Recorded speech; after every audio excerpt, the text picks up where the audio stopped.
ओम श्री गुरुवे नमः। ओम शांति शांति शांति। प्रणाम भगवान।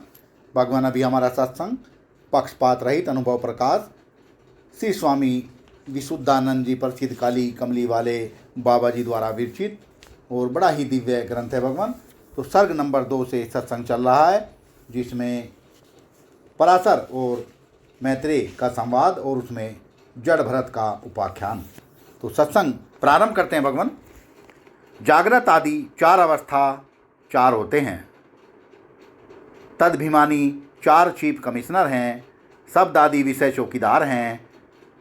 25 प्रकृति प्रजा हैं। इंद्रिय तहसीलदार हैं। तदभिमानी सूर्य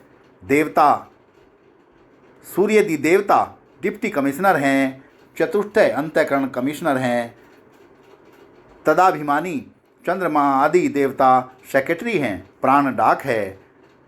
सबल ब्रह्म मूल की लाट है। वेद कायदा है और शुद्ध ब्रह्म मलका विक्टोरिया है। सो तू है सर्वचक्षु मन आदिक प्रजा का, तथा तिनके रूप दर्शन आदिक संकल्प विकल्प आदिक समाधि विक्षेप आदिक सर्व धर्मों का स्वयं ही माँ में स्थित तुझ शुद्ध चैतन्य मलका को स्पर्श भी नहीं होता। हे जड़ भरत, तू चैतन्य मलका नाहक मन चक्षु आदिक प्रजा के साथ क्यों राग द्वेष करता है। मन विक्षेपवान न होवे, एकाग्र होवे, यह बुद्धि भला निश्चय करे, बुरा निश्चय न करे। चित्त परमेश्वर का ही चितवन करे, अन्य न करे। मिथ्याहंकार न होवे, सत अहंकार होवे। चक्षु अच्छे रूप को देखे, बुरे रूप को न देखे। इत्यादि अन्य इंद्रिय आदि प्रजा के धर्मन को भी जान लेना। तू निश्चय सत न्याय पूर्वक सोच देख। भ्रम बिना तुझ चैतन्य का तो बुरा भला शुभ अशुभ संकल्प विकल्प आदि स्वभाव वह हुआ, प्रजा का ही हुआ। यदि बुद्धि आदि भले पदार्थों का निश्चय करे व समाधि करे, बुरे पदार्थ का निश्चय आदिक तथा विक्षेप आदिक न करे, तो बुरे पदार्थों का निश्चय व विक्षेप आदिक बुद्धि बिना कौन करे सो कह।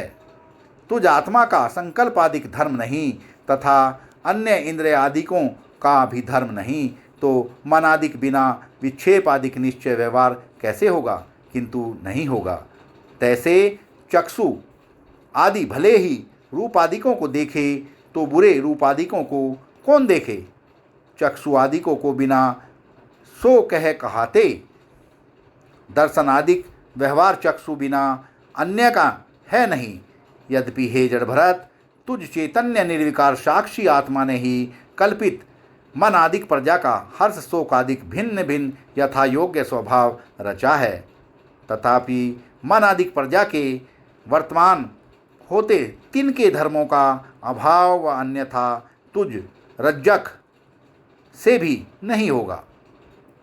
जैसे स्वप्न के मन चक्षुआदिक इंद्रिय भी तथा 3 मन चक्षुआदिक इंद्रियों के धर्म रूपादिक विषय भी स्वप्न दृष्टा ने ही यथा योग्य भिन्न भिन्न कल्पना किए हैं, परंतु स्वप्न पदार्थ रज्जक स्वप्न दृष्टा से भी स्वप्न पदार्थों का तिनके स्वभाव का स्वप्न काल में अन्यथा व अभाव कदाचित भी नहीं हो सकता। यदि अन्यथा करेगा तो एक अपने संकेत का आप ही भंग दोष, दूसरा सर्व पदार्थों के व्यवस्था का भंग दोष, तीसरा अपनी प्रतिज्ञा का भंग दोष अर्थात सत्यवादिक आदिक भंग दोष तथा अपने में भ्रम विप्लक्षित आदि दोष की भी प्राप्ति होगी। यह भी नहीं है कि मनादिक दृश्य स्वप्न पदार्थों के पूर्व स्वभाव वर्तने से स्वप्न दृष्टा की हानि है और मन आदिकों के अन्यथा स्वभाव करने से स्वप्न दृष्टा को लाभ है। ताते स्वप्न दृष्टा को उनके अन्यथा स्वभाव करने में अर्थात विषयों में लपटन मन इंद्रियों के स्वभाव को उल्टाए के सज्जनोवत अति मन की वृत्ति को अंतर्मुख सर्वरूप आकार करने में यत्न करना, क्योंकि स्वप्न दृष्टा की सर्व प्रकार करके मनादिक दृश्य स्वप्न पदार्थ किंचित मात्र भी हानि लाभ नहीं कर सकते। तैसे ही स्वप्न दृष्टा की न्यायी तुझ चैतन्य साक्षी आत्मा की यह मनादिक जागृत आदिक में बरतने वाले पदार्थ किसी प्रकार करके किंचित मात्र भी हानि लाभ नहीं कर सकते।